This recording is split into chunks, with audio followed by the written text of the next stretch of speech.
So guys, dito tayo ngayon sa Imos, tong ALX Action Cam and Motorcycle Gear. Yan, check tayo ng mga motorcycle accessories rito, gears, and especially yung tignan natin yung kanilang action cam. Kasi ano to medyo affordable tong action cam na to na pwedeng tumapat sa mga branded na mga action cam na lumalabas ngayon. Okay, let's go! So, dito tayo ngayon sa ALX Action Cam and Motorcycle Gear. Imos branch nila. Ito yung bagong branch nila. And kasama ko ngayon si Sir Josh and Sir Michael. Guys, dito yung mga action cam nila. Ayan. So, Sir Josh, baka pwede mo namang ipakita or explain kahit mabilisan lang yung mga available na mga action cam nyo rito. So, sa pinaka-affordable na action cam, start tayo sa OSEC magkano? Po. Yung OSEC 5.5 po. 5,500. OSEC S9R. S9R. So, specifications niya, yung mga importante kasi meron na siyang Stabilization and wind noise reduction. Resolution Is hanggang 2K po. 2K S9R. Ayun. Yun yung S9R nila. Sumunod naman sa S9R is C200. Ito po. C200. 4.5 unit lang po siya. 4,500. Sa S9R, kompleto na accessories nun, sir. For, ready na for vlogging na. Okay. Kompleto po siya. May mga chin mount. So, papakita natin mamaya kung ano yung mapipili natin na rito. Okay. C200, yung, unit lang siya. So, yun yung ito. Ayan. And yung next, sir, is C300. C300 naman. Maliit lang to, sir, no?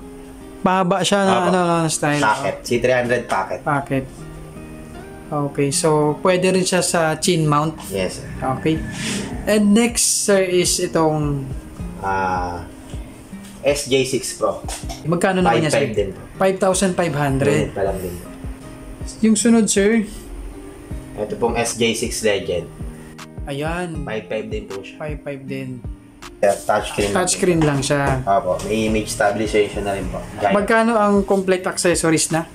Ganyan din po na 7 plus din. 7 plus din siya. Ito po ang C300. C300. Saan yan, sir? C300. Ayun. Ayan, mas mahaba na style naman to, no? Opo. Packet lang din ba yan? Packet Hindi, sir, type? iba po yan. Iba yan. Parang CCTV type siya. Oh, so medyo mahaba, malaki? Opo, mahaba. Okay. Magkano naman yan, sir? 6.5 po. 6,500. Ito po, S60 sir. S60 na. Ito po sir. Ayan, S60. Ayan yung tinitignan ko rin kanina. Kompleto na rin, sir, yung accessories niyan. 7.6. 7,600. And sunod is Si SJ8 Pro po. SJ8 Pro. Ito, sir, magkano naman yan? Pag unit po is 8.3. Sa 360, Insta. Yung Insta 360 X3 ang available. X3 pa pati Go3, dalawa. Okay. Magkano X3 Insta, sir? 28,990 unit pa lang po yun. 28,990. 990. And itong sumunod is Insta Go3 is 28,000. nasaan yun, sir? Ito, Go3 tsaka X3. 28,000. 28,000. So, konti lang diferensya, no? Magkaiba lang sila ng parang ng shape. Yep. Pahaba itong isa. Itong Go3 naman, medyo palapad na parang action cam na, no? Oo. Intercom. Saan, sir? Yan po. IJAS B6 Pro. Magkano yan, sir? 2.3 po isa. 2,300. Okay. Yung sa, naman, communication system naman. Mga accessories po ni Insta at ni GoPro meron po kami. Kompleto, sir, no? Apo. Yan, charging hub. May GoPro Hero 11 din po kami kaso ngayon po is out of stock. Pero pwede po kayong umorder kung sakali. Yun. So, pwedeng pre-order. Pag pre-order, may down payment. Meron. Pa-reserve reservation. Okay? So, accessories, battery, charging box, lens, adapter, ano pa to? Cover, waterproof case. Okay, so kompleto. Yeah. And other than that, meron kayo sa mga gear, syempre yung mga helmets. Ang brand ng helmets is Evo, LS2, Spider, Sec. Kabila naman, ano pa, sir? NHK. NHK. And sa kabilang side, HJC KYT. Yan, SJC and KYT, and may mga top box din dito Opo, na yan. GB po, GB brand. box. So, and riding Opo, jackets. LS2 riding jacket and ano po, Kuming. Ayan, Kumain, oo. So guys, ang sa mga napili kong action cam ngayon, medyo affordable na ano lang, budget meal, and okay naman yung specification is itong OSEC S9R. Ayan guys. So presyo sir 5,500, pero in-upgrade natin yung baterya na isa, so inabot siya ng 5,900. Nag-add pa kayo ng isang battery. Nag-add pa tayo ng isa pang baterya. So ilan lahat yung baterya ko sir? Tatlo sir kasama na sila. Okay, so isang stock na baterya, At dalawang upgraded. upgraded. Okay. So guys, yung upgraded abutin daw siya ng 2 hours per battery. Yung stock naman 70 minutes. So goods na yan sa mga riding vlogs natin. Ayun, so kasalukuyang binubuksan ang ating memory card. So kasama na yung memory card na 32 gig. Tama sir? Opo. Okay. Pag open po, ito pong mode, long press mode lang po. Okay. Open unit, long press mode. Then, punta tayo setting. Pindot din po ng mode, dalawang pindot. 1, 2. Yan, setting po siya. Then, down button. Then, video setup. Okay. Okay po ulit. Tapos, sa video resolution po, ang aming recommend po is 1080 30 fps. Para po yung memory card niya is tumagal ng 3 hours and 49 minutes. Ayun, okay na yan. Oh, yan din ang ginagamit ko eh. Sobrang linaw na po niya. Kita nyo naman po. Naka-wide na yan sir. Kawide na. Sa bus image stabilization po, kailangan na-on po yan para po pag nalabak po tayo, hindi po siya maapektuhan. Yan, okay. Importante yan. Then sa Windows reduction, yun din po, kailangan i-on po yan para po kahit mabilis po yung takbo natin at naka-open visor po tayo, yung voice po natin is clear pa rin po siya. So guys, so nga pala, banggitin ko lang, ito kasi ay hindi siya touchscreen. Opo. So hindi ko naman kailangan ng touchscreen talaga, kaya okay na to. Down button, okay, pati mode lang po, back. Yun, back. Then down button po ulit, okay, EB. Yan po yung ating brightness. 0.0 lang po para matipid siya sa battery. Okay, sige sir. Then, ito pong metering, pang camera po yan. Center multi, kaya po multi para malaki yung ng camera, sakop din. Pag center, gitna lang po kasi siya. Okay. Then, date stamp, sir, kung gusto niyo may date and time o wala. Okay, wala na sir. Wag na. Tapos, back ulit, sir. Back. Ang back niya is mode din, sir. Okay. Tapos, down po natin. Yun po, angle po. Sa angle po, wide, medium, narrow, kaya po wide. Kasi yung lens po natin is super wide lens, sir. Oh, wow, okay. Opo, Kailangan wide. ko yan. Super wide na po siya. Then, sa diving mode, yung pocket, kailangan na andito po sa waterproof case. Then, kaya po siya hanggang 90 feet. Then, pag naka-on po yan, automatic yung video, pag nasa tubig, magbabago po, magiging kulay blue, sir. Okay. Very Yes, good. Kahit di ako nagda-dive. Hindi, kailangan, sir. Okay. Hindi yan magbabago, sir. Di ba? Hindi niya na-adapt yung tubig. Okay. So guys, kasama na palang waterproof case rito. Waterproof case, Yan. yes. And other accessories nasa loob. po. Titignan natin mamaya Mamaya, yun. Then, sa effect po is, lang siya, normal. Normal. Pero kung gusto niyo lagay ng filter, pwede naman po. BW, natural, negative, warm, brightness, contrast. Pero ang pinaka-recommend po is normal lang. Okay. Normal tayo. Then, sa driving mode, yan po yung parang sa kotse. Pag binuhay niyo yung kotse, di ba, automatic mag-record na siya. Ganun din po si camera. Pag binuhay niyo yung unit, automatic mag-record pag naka-on po si Okay. driving mode. Tapos sa microphone po, dalawa siya. Sa built-in and external. Sa built-in, sir, ito pong waterproof case, bawal siyang butasan kasi papasukin po ng tubig. Okay. Pero maririnig po yung voice natin kahit nandito po sa waterproof case. Okay. Lang po, medyo mahina kasi kulob siya maigi. Hindi siya pinapasok ng tubig kahit hangin, kaya po yung voice natin medyo kulob. Pero maririnig naman po siya. Okay. Pag walang mic, is built-in ang gagamitin natin. Okay. Then pag may mic, yan po, is external. Ito po yung mic niya. Yung mic niya po is super mic, kaya po yung mic niya sobrang lakas po. I-testing po natin mamaya. Okay. Tapos sa upside down po, pag naka-on po yan, yung screen lang po is babaligtad. Yun lang naman po yung niya. Kung gusto mo siyang i-mount ng nakabaliktad na, sir. tama. Depende sa chin mount kasi yun. Depende sana, sir. Okay. Off na lang po muna natin. Then sa screensaver, parang cellphone lang din po yan. Kunyari po, 1 minute. 1 minute po tayo hindi mag-record. Automatic siyang, kahit po nag-record, yung screen niya po is mamamatay. Okay. Pampatipid lang din po ng battery. Automatic power off, ganun din po siya. Kanyari po, 3 minutes. 3 minutes po tayo hindi nag-record, di napindot, automatic siya mag-shutdown. Kunyari, nakalimutan lang natin siyang buhay, automatic siya mag-shutdown. Okay. Para hindi maubos yung battery ng camera niya. Then sa ano po, white balance po, ano po siya, auto kasi umaga, tanghali, hapon, gabi, automatic siyang nagbabago. Okay. Wala sa daytime, wala naman po yan kasi wala naman po date and time. Then, long press okay sir, may tinatawag po tayong loop record, B-time lapse, slow motion, fast motion, Wi-Fi.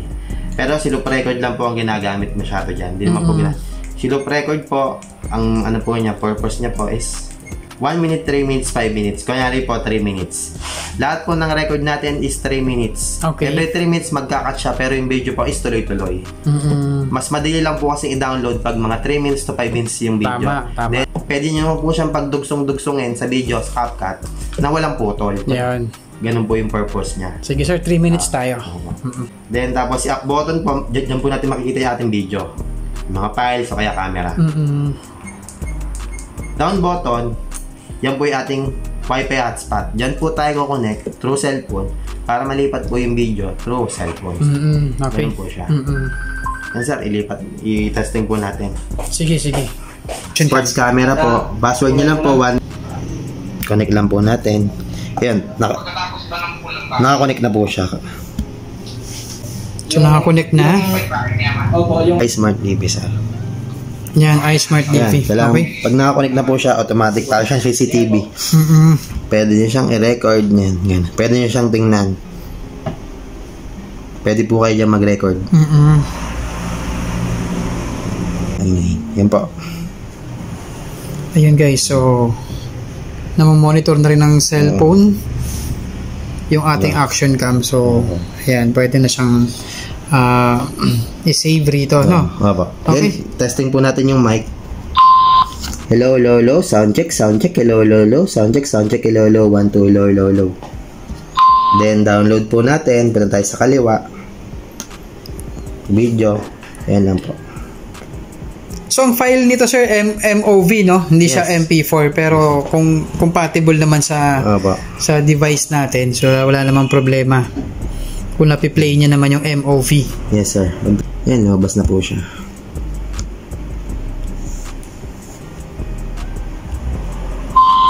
Hello, sound check, hello, sound check, hello, 1, 2, low. Ayun, so linaw. So guys, linaw ng microphone niya. Okay. Pag download na po siya, okay na po yun. Alright. Hello, sound check, hello, sound check, hello, 1, 2, low. Okay, time to check yung ating mga other accessories. Diba? Ang bilis lang magpaliwanag ni Sir Joshua. Guys, punta na kayo rito. ALX Action Cam and Motorcycle Gear. Dito sa Imos branch nila. So, ayan na. So, may mga customer nang dumarating din, oh. Then, yun po, meron siyang remote. Si remote po, meron po siyang video and camera lang po si remote. Kunyari po, ganyan. Naka-record, di ba, buhay na po yung unit. Pag pinundod natin itong gray, automatic siya mag-record. Ayun. Then, pag pinundod natin gray, mamamatay po yung record. Okay. Then, ito pong kulay pala is camera. Pag pinundod ko po yan, magpipicture po siya. Okay. Yun lang naman po yung sige, sir. Remote niya. Ang pangpunas lang po is up and down lang po siya. Up and down lang. So, ito po yung wire niya. Pan-charge. Ito po yung mga niya. Accessories, pang-helmet. Yan po. Madami po siya. Mga mount yan. Mounting accessories yan. Ito po yung kanyang frame. Pag di po naulan, dyan po natin lalagay. Okay. Sa frame. Sige lang. Yan po. Uy, may extra na na rin. Opo. Sa ating waterproof case. Dito na po siya. Madami siya pang sir, yan lang po. Then, ito po yung kanyang charger. Charging dock. Ito po. Yun. Yes. Then, 2 hours lang po. Pag kinadge nyo to, dapat mo magiging kulay-bulay ang kulay nan. Kasi habang kinadge yan, kulay pula. Then, pag kulay blue na, full charge na po siya. Okay. Yung ating chin mount. Opo, yan. Letter yan, ganda. Black and light blue yung kulay. Telecine. Okay, so okay na tayo sir, no? Once again, Sir Joshua, maraming salamat. and Sir Michael. And Sir, baka may gusto ko sabihin sa mga viewers. Invite ko sila rito. Punta na kayo dito. Ano pa kaming camera, malayo pa kami. Yan. Hindi kami naubusan. Ayun. So, yung ibang, yung Ano ba malaming napunta? ayun. So, yung isang branch nyo, Sir, sa Cabuyao. Cabuyao and Pampanga. May Pampanga na rin. Okay, guys. So, sa mga naghahanap ng action cam, just visit ALX Action Cam and Motorcycle Gear. Alright. Thank you, Sir Joshua.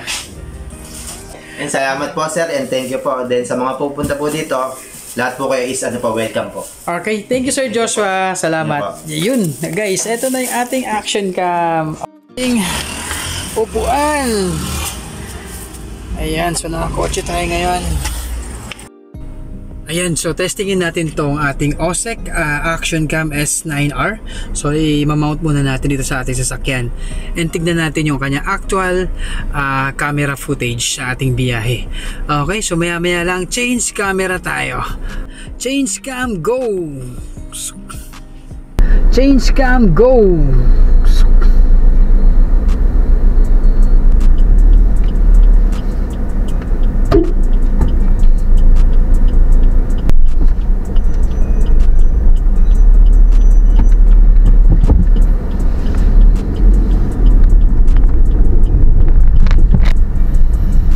Ayun guys, so sabi nga pala ni Sir Joshua, hindi siya advisable na ilalagay rito sa ating nakaka-capture niya yung vibration ng makina. So maingay raw yung kanyang kuha rito. Pero tatry pa rin natin para malaman natin. Okay, so nandito tayo ngayon sa Imos Sports Complex. Yan tong lugar na to. Ayan, so dito yung dating City Hall. Guys, yan. So naka internal microphone lang yung gamit natin. Tingnan din natin kung gaano siya ka linaw yung internal mic niya and kung talaga bang maingay kapag naka-mount siya sa ating harap ng ating sasakyan. Okay, so testing. Ayan. So guys, yung setup natin ngayon is 1080 resolution lang and 30 FPS o yung footprint per seconds nya. Yun lang kasi yung karaniwang ginagamit sa mga motovlogs, or yung 60 pwede rin naman. Okay, so testing. Ayan, nasa Imos pa rin tayo. Okay, so patawirin na natin yan si Kuya. Lahat naman tayo makakarating sa ating pupuntahan. Oops. Ayun guys, so kaya nga pala tayo kumuha ng action cam dahil nagloloko na yung ating baterya ng ating Akaso B50 Pro. So far, yung mga tinitingnan kong mga posibleng makuha na natin ng baterya is laging walang stock for Akaso B50 Pro. Lalo na sa Shopee, sa Lazada. So laging walang stock yung unit na yon for replacement of battery. Kaya okay, so kakahanap natin. Sige, magdagdag na nga lang tayo ng isang bagong action cam kasi magagamit naman natin siya for our daily ride.